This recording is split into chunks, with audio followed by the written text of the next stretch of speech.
l'Europe, animé par Jean-François Biardot, avec Michel Piot et Daniel Bernussou de la Maison de l'Europe, Centre d'information Europe Direct Limousin. Tout ce qu'on dit sur l'Europe et tout ce qu'on ne dit pas sur l'Europe, eh bien vous allez le savoir en écoutant cette chronique. Trop de fonctionnaires européens, trop nombreux, trop bien payés, ils coûtent trop cher, ils ne payent pas d'impôts. Alors Daniel, qu'en est-il ? De tels propos, remarquons-le, ne sont pas réservés aux seuls fonctionnaires européens. Mais ils sont d'autant plus largement partagés et fréquemment tenus à leur égard que le fonctionnaire européen, par définition, il est lointain, il est sans visage et il est sans défense. Quelle famille française a un fonctionnaire européen en son sein ? Eh ben, voilà. Mais alors, qu'est-ce que c'est qu'un fonctionnaire européen ? Alors, un fonctionnaire européen, c'est une personne nommée dans un emploi permanent d'une des institutions de l'Union, dans des conditions prévues par un statut. Et ce statut lui confère des droits, lui impose des obligations et lui garantit permanence, indépendance, mais aussi carrière, avec rémunération et pension. Les fonctionnaires européens sont sélectionnés au moyen de concours généraux organisés par l'Office européen de sélection du personnel. Ces concours visent à choisir les meilleurs candidats en évaluant leurs compétences, alors juridiques, économiques, scientifiques selon la spécialité et surtout linguistiques. Une deuxième et une troisième langue de l'Union sont conseillées. Chaque année, plus de 50 000 candidats se présentent aux concours européens pour quelques centaines de postes offerts, soit une réussite voisine d'un taux de réussite de 4%.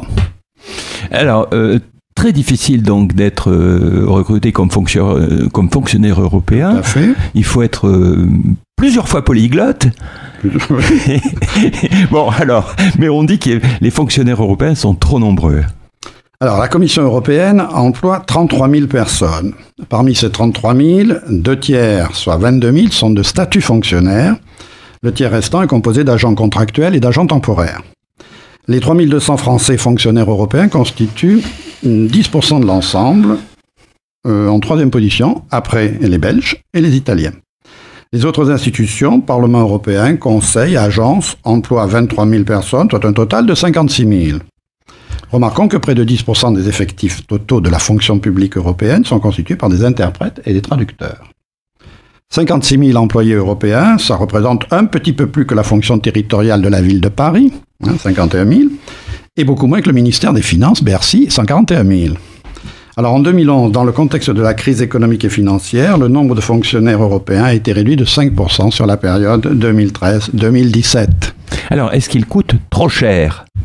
Alors, les dépenses administratives de l'Union représentent en 2017 6% du budget de l'UE, soit 9 milliards d'euros sur 150. La Commission prélève environ 3 milliards, un petit peu plus, soit 2 centimes par jour pour chaque citoyen ou 6,60 € par an. La moitié environ des dépenses administratives sont consacrées aux rémunérations.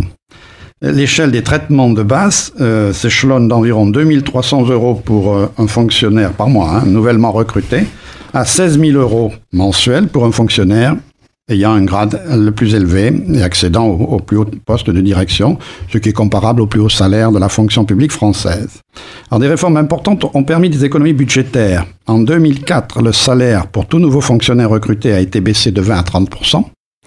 En 2011, outre la réduction de 5% du nombre de fonctionnaires que nous avons évoqué tout à l'heure, la durée hebdomadaire de travail a été augmentée, passant de 37h30 à 40 heures, sans hausse de salaire, et l'âge de départ à la retraite porté de 63 à 65 ans, et même 66 ans pour les fonctionnaires recrutés après le 1er janvier 2014. Économie générée par cette réforme de 2011, 1 milliard d'euros par an. Alors, on les accuse de ne pas payer d'impôts.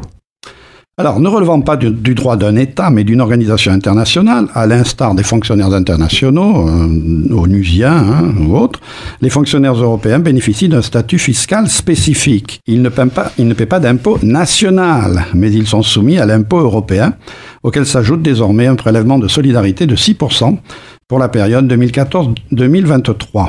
Prélevés à la source, tout comme les cotisations sociales, calculés sur 90% du salaire, sans déduction possible, type quotient familial comme en France. L'impôt européen est progressif, avec plusieurs tranches selon les revenus, comme dans le système fiscal français. Ainsi, au sein des fonctionnaires de la Commission européenne, chaque tranche est imposée selon un barème qui s'étale de 8 à 45%. L'impôt est ensuite reversé au budget européen. Par ailleurs, les fonctionnaires européens, évidemment, paient la TVA, les taxes locales et les impôts régionaux. Donc si le système fiscal des différentes institutions européennes est plus avantageux que dans de nombreux pays européens, ça c'est vrai, il est inexact d'en déduire que les fonctionnaires européens sont des privilégiés fiscaux. Alors c'est si vrai que pour nourrir leurs critiques, les dénonciateurs de l'eurocratie en sont réduits à pratiquer la confusion en amalgamant commissaires européens et hauts fonctionnaires. Rappelons que les premiers ne sont pas des hauts fonctionnaires européens, mais des responsables politiques en charge pour 5 ans au sein d'un collège de 28 membres d'un domaine spécifique d'intervention européenne. À ce titre, ils bénéficient d'un statut spécial en termes de rémunération et d'indemnité. Donc l'intox est grossière, mais le discours est si facile à tenir et tellement agréable pour beaucoup d'oreilles.